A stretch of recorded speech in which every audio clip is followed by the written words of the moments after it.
Merci, bonjour à toutes et tous. Donc, lutter contre l'échec en repensant la relation pédagogique et l'ambition justement de cette recherche que nous menons actuellement à l'Université Saint-Lô-Bruxelles, recherche dont Nicolas Marquis et moi-même sommes copromoteurs, Cynthia Dahl étant la chercheuse engagée sur ce projet. Voici le plan de notre exposé. Je vais décrire assez brièvement le contexte de notre université, les questionnements qui nous ont amenés à mettre en œuvre ce projet.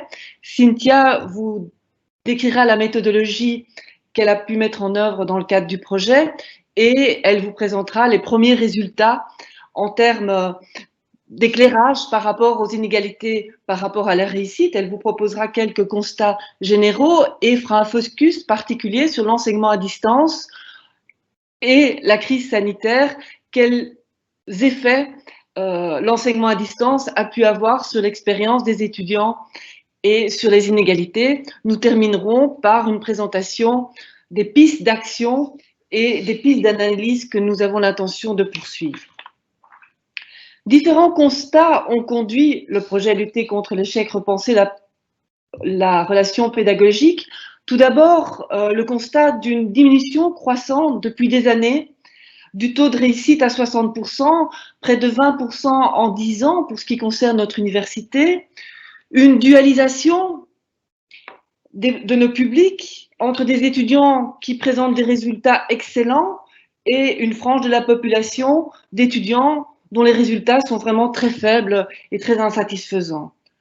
Un éclatement et une illisibilité de plus en plus difficile de lire les parcours des étudiants suite aux réformes de l'enseignement supérieur, une précarisation croissante d'une partie de nos étudiants. Des hypothèses ont émergé de ces constats, une transformation de nos publics, des transformations au niveau de leurs attitudes, de leurs engagements, de leurs études, de leur comportement, de leurs compétences, des transformations des attendus à l'égard de l'université, des transformations des stratégies de réussite qu'ils mettent en place pour réussir en lien avec le décret paysage et des hypothèses que l'on a commencé à mener qui concernent une forme de désajustement entre les étudiants et les enseignants et plus particulièrement un décalage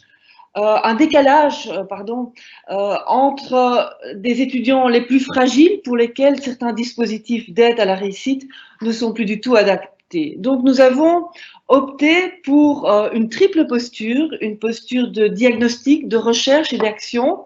Concrètement, cette recherche se déroule en 2 temps.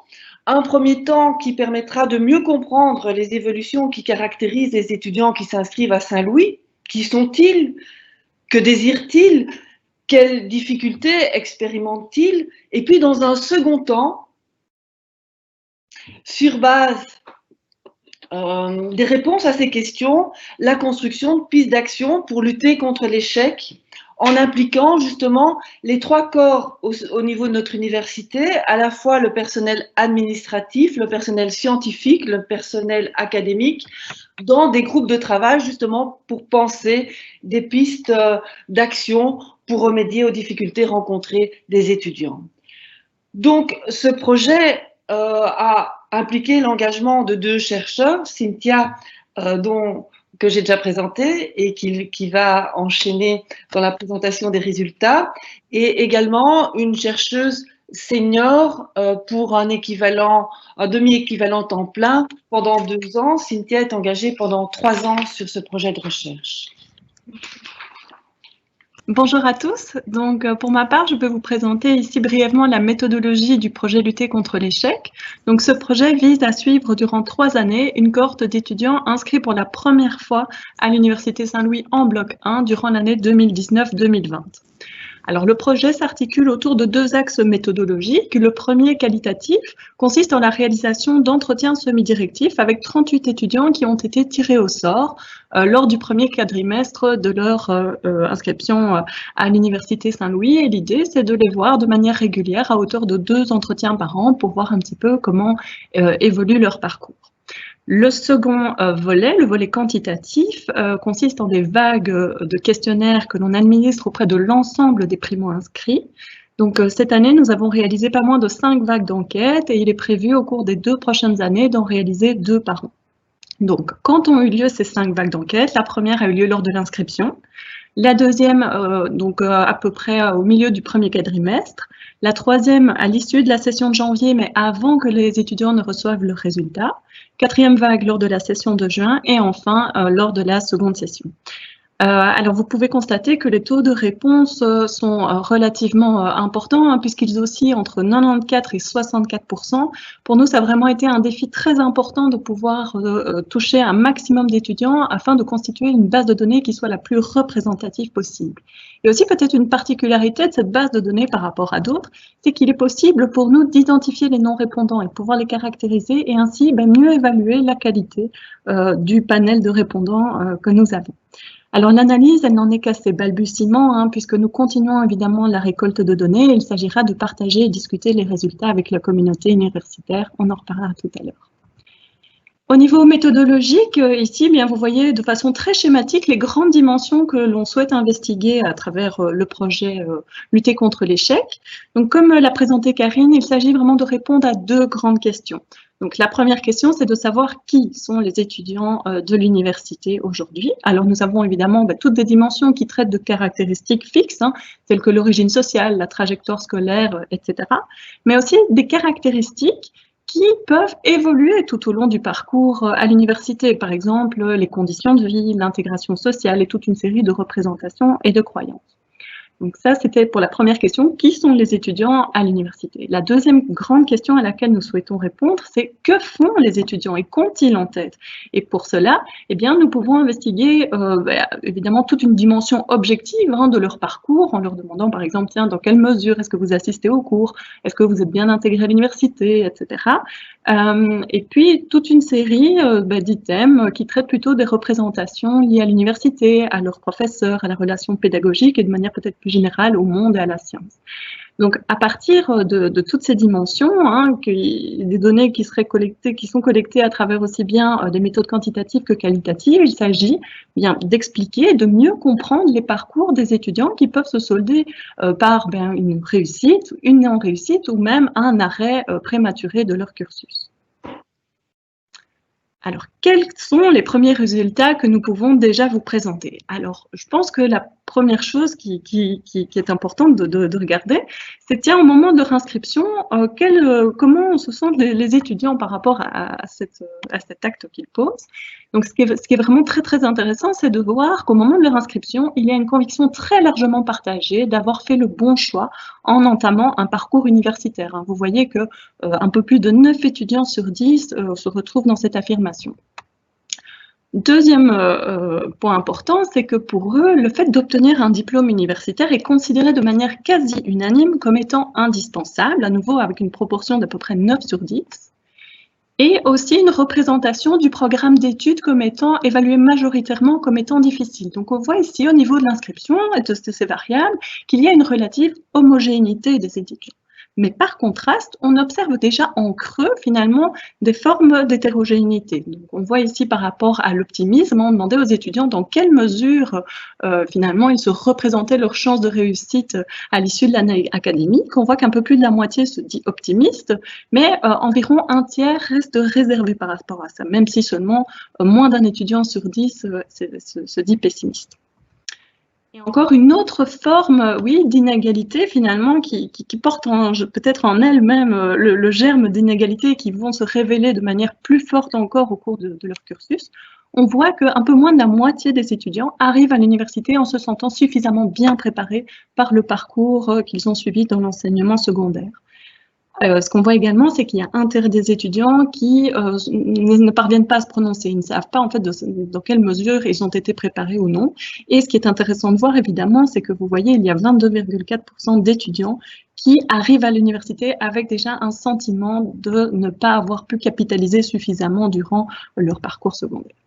Alors ici, je vous ai représenté schématiquement le parcours des étudiants à l'issue de la première année.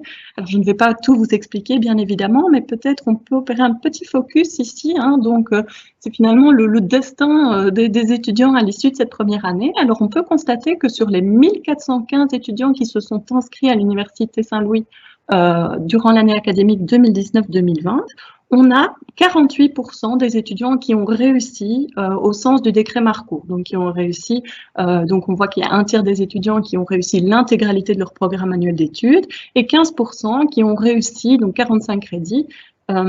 Et là, c'est vraisemblablement aussi un effet de la crise sanitaire. On voit que les taux sont beaucoup plus importants par rapport à ceux que Karine avait présentés tout à l'heure. Donc, nous avons également un peu plus d'un tiers des étudiants qui n'ont pas été admis à poursuivre en bloc 1 et 17,3% d'étudiants pour lesquels nous n'avons pas de résultats, soit parce qu'ils ont abandonné, arrêté de manière précoce leurs études ou parce qu'ils n'ont pas présenté d'examen en juin ou en août. Donc, c'est assez intéressant de voir, donc vous voyez ici, j'ai représenté finalement ce que sont devenus ces étudiants à la rentrée académique 2020-2021 et l'on constate que 30% de ces étudiants qui s'étaient inscrits pour la première fois à l'université, en fait, poursuivent leur chemin, mais en dehors de l'université. Et la plupart des étudiants qui avaient réussi et qui sont admis à poursuivre en bloc 2, ils sont toujours bien. Ça représente un peu moins de la moitié des étudiants. Alors, comment expliquer le parcours des étudiants? C'est vraiment la question qui nous occupe. Ce qui est intéressant de pointer également, ce sont des disparités de parcours entre les filières, parce que là, on parle de façon homogène, mais quand on regarde les différentes filières de l'université, on constate des parcours académiques très, très contrastés. Si vous regardez, par exemple, les premières données, donc HD, ce sont les programmes à horaires décalés, et philo et lettres, vous voyez que pour ces programmes, le taux de réussite est significativement plus bas que pour des étudiants en droit, par exemple, ou encore pour la filière POLS. Il est intéressant de pointer également qu'au sein même d'une filière, il peut y avoir des disparités importantes. Donc, par exemple, pour le programme POLS, ici, bien, on détaille donc le programme sciences politiques, socio-anthropologie et information et communication. À nouveau, on voit que les étudiants en information et communication réussissent significativement moins que les étudiants inscrits en socio-anthropologie. Alors, il s'agit bien entendu de cerner les caractéristiques des publics, mais aussi de prendre en considération la spécificité des filières et des programmes. Alors, le deuxième grand constat qui ressort jusqu'à maintenant de l'analyse de nos données, c'est que le public de l'université est un public aux caractéristiques très disparates. Alors, tout d'abord, sur le plan du statut socio-économique, si l'on s'intéresse au niveau d'instruction des parents, eh bien, on peut constater que, donc, par exemple, pour le diplôme de la mère, on a environ un tiers des étudiants qui ont une mère universitaire, un peu moins de 3 étudiants sur 10, une mère diplômée de l'enseignement supérieur non universitaire, et dans la même proportion, donc, on retrouve des étudiants qui ont une mère faiblement diplômée, donc soit un niveau de diplôme du primaire ou moins, ou secondaire. Si l'on regarde le niveau de diplôme du père, là, on voit que c'est un petit peu plus polarisé, puisqu'on a 4 étudiants sur 10 qui ont un père universitaire et un peu plus de 33% d'étudiants qui ont un père faiblement diplômé. Alors ça, ce sont des chiffres intéressants en soi, mais si l'on compare avec d'autres universités, ça peut être intéressant. Donc ici, j'ai retrouvé des données issues de l'UCL et de l'ULB qui concernent également des étudiants primo-inscrits, donc première génération. Et l'on constate que la proportion d'étudiants ayant un père diplômés du primaire est de 2,5%, alors que vous voyez qu'à l'Université Saint-Louis, bien, ce pourcentage est de 8,6%. Donc, c'est tout de même plus élevé, donc vraisemblablement une spécificité de l'université.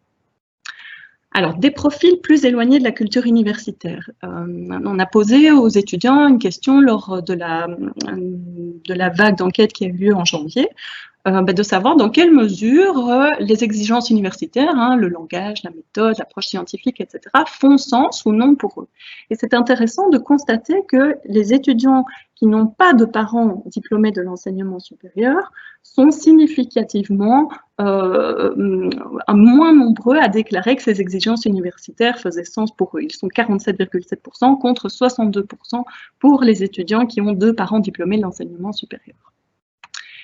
Ces inégalités sociales, elles se répercutent sur le parcours académique. Alors évidemment, ça c'est un constat que l'on connaît depuis longtemps et malheureusement, il est toujours d'actualité. Si vous comparez ici les données, vous voyez que pour les étudiants qui n'ont aucun parent diplômé de l'enseignement supérieur, il y en a 18% qui ont réussi l'intégralité de leur programme d'études, contre 46% pour les étudiants qui ont 2 parents diplômés de l'enseignement supérieur. Au niveau de l'origine culturelle, nous avons vraiment un public aux origines culturelles bigarrées. Alors, on peut faire l'hypothèse que c'est une spécificité de la région Bruxelles-Capitale. Donc, vous voyez ici la répartition, hein, donc une majorité d'étudiants qui n'ont aucun parent de nationalité belge et 35% qui ont 2 parents de nationalité belge. Alors, c'est assez frappant de voir que ces inégalités pèsent davantage encore que celles liées à l'origine sociale sur le parcours académique. Donc, à nouveau, on voit des différences très importantes en termes de réussite, hein, puisqu'on passe de 26,6% de réussite du programme à 59,4% pour des étudiants dont les 2 parents sont de nationalité belge. Alors, ces 2 types d'inégalités sont liés dans le sens où si l'on regarde la proportion de personnes faiblement diplômées parmi les étudiants qui n'ont aucun parent de nationalité belge, eh bien, on voit que cette proportion est significativement plus élevée.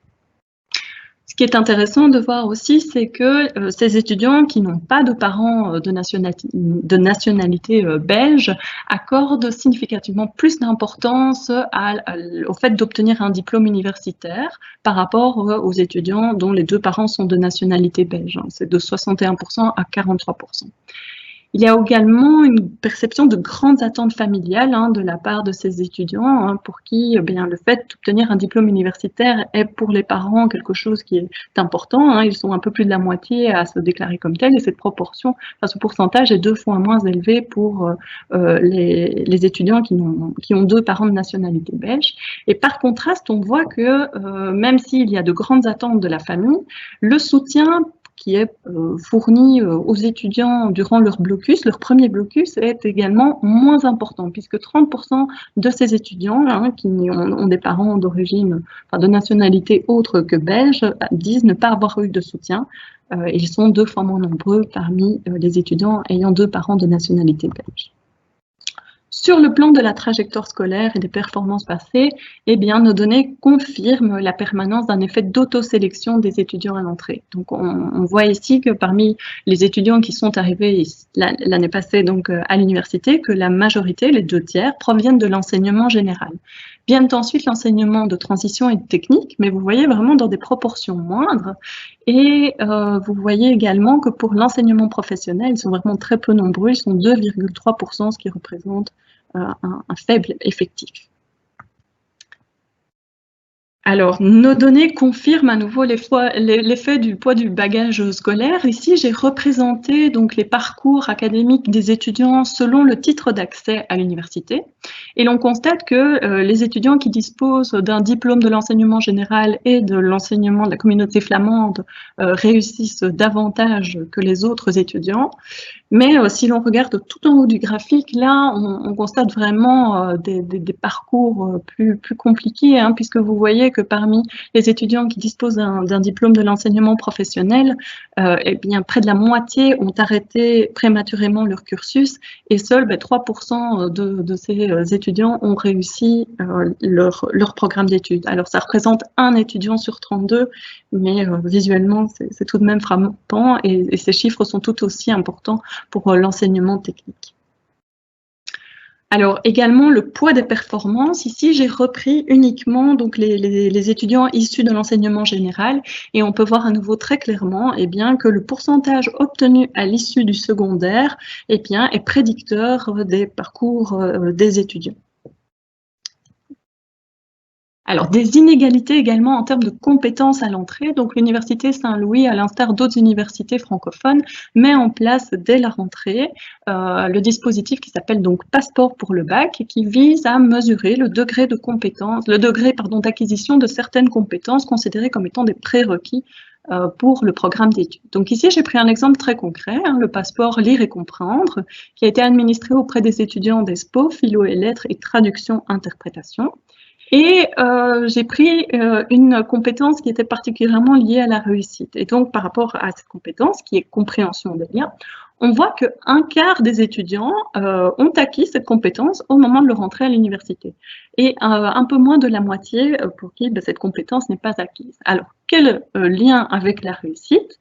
eh bien, on voit que parmi les étudiants qui avaient acquis cette compétence, eh bien, la moitié ont réussi l'intégralité des cours inscrits à leur programme, alors que ce pourcentage n'est que de 30% pour les étudiants qui n'ont pas. Donc, vraisemblablement, là, il y a possibilité de travailler sur ces aspects.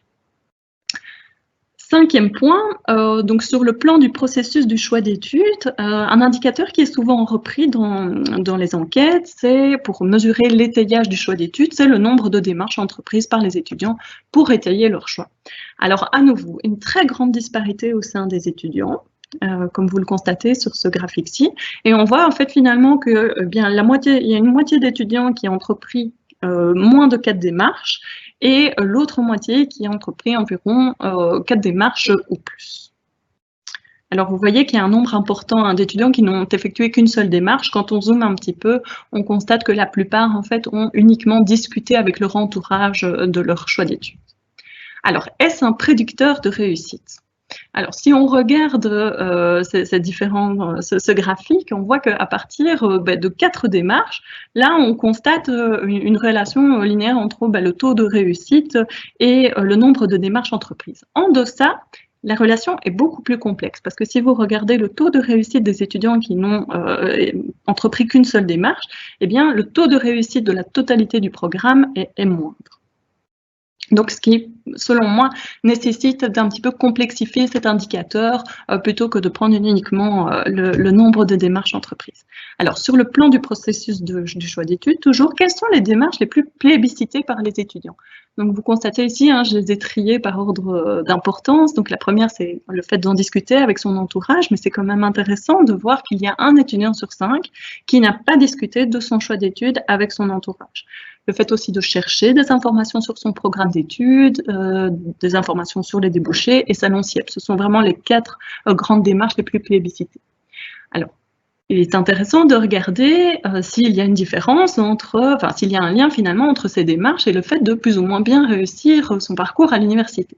Alors ici, j'ai repris les démarches qui sont les plus liées à la réussite et on observe, et c'est assez fort, qu'il y a une différence significative entre les personnes qui ont entrepris cette démarche et ceux qui ne l'ont pas faite. En effet, il y a environ une différence de 15, de points de pourcentage de 15 à, donc il y a 15 ou 20 points de pourcentage de différence. Donc par exemple, vous voyez ici, pour les étudiants qui ont participé à une séance d'information organisée en dehors de leur école, si l'étudiant y a bien assisté, eh bien, il y en a 55% parmi eux qui vont réussir la totalité des cours inscrits à leur programme. Cette proportion n'est plus que de 34% pour ceux qui ne l'ont pas fait. Il y a également des inégalités en termes de disposition face à l'autonomie, ce qui écorne quelque part un petit peu l'image décrétale de l'étudiant qui serait autonome et désireux du moins de l'être, qui arriverait à l'université parfaitement informé, qui sait comment constituer son programme, etc. Donc, on voit qu'au cours du premier quadrimestre, cette autonomie est valorisée. 2 étudiants sur 3 se disent enthousiastes vis-à-vis du surplus de liberté qu'ils ont par rapport au secondaire, même si bien près de la moitié de la cohorte se sent relativement livrée à elle-même. Mais à l'issue de la session de janvier, qu'est-ce que l'on constate? C'est qu'un peu plus de la moitié des étudiants estiment que les enseignants devraient plus obliger à travailler, plus obliger les étudiants à travailler pendant l'année, alors qu'ils ne sont que 22% à dire que les enseignants devraient laisser les étudiants totalement libres. Et enfin, on voit également qu'un peu moins de la moitié estime qu'un bon support de cours devrait en fait reprendre toute la matière d'examen sans qu'il n'ait quoi que ce soit à noter, tandis qu'un quart des étudiants, eux, disent que les enseignants, un bon support, finalement, c'est celui que l'étudiant crée par lui-même. Donc, il y a une demande de cadre et de contraintes qui finalement, entre un peu en tension avec cette figure de l'autonomie qui est promise par le décret. Alors, des socialisations au travail universitaire contrastées, c'est assez marquant de voir qu'il y a une insatisfaction importante des étudiants, que ce soit par rapport à leur méthode de travail, à leur capacité à se mettre au travail, mais également à la gestion du numérique. Donc ici, j'ai repris l'évolution du degré de satisfaction à l'égard des méthodes de travail et d'études, et on voit qu'à l'issue de la session de janvier, on a une grande part d'indétermination. Il y a 41% d'étudiants qui ne savent pas se positionner, et en juin, là, on a vraiment une évolution dans le sens où bien il y a une partie qui se retrouve toujours insatisfaite de leur méthode de travail et 40% qui se disent l'être. Évidemment, avec des liens avec la réussite, hein, puisque 60% des étudiants qui ont réussi leur parcours, enfin, tout leur crédit, se disent satisfaits de leur méthode. Cette proportion, ce pourcentage passe à 17,4% pour ceux qui ont obtenu moins de 45 crédits. Une intégration sociale évaluée favorablement, hein, les 3/4 des étudiants, de manière générale, se disent bien intégrés ici sur l'item « Je sais que je peux compter sur d'autres étudiants pour m'aider ».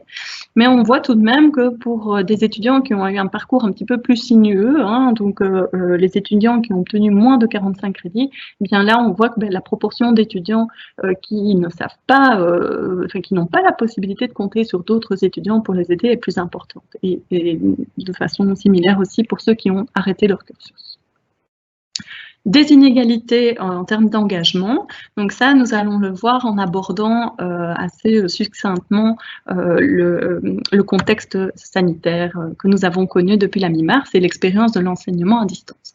Donc du présentiel au distanciel, quel rapport au cours pour les étudiants ?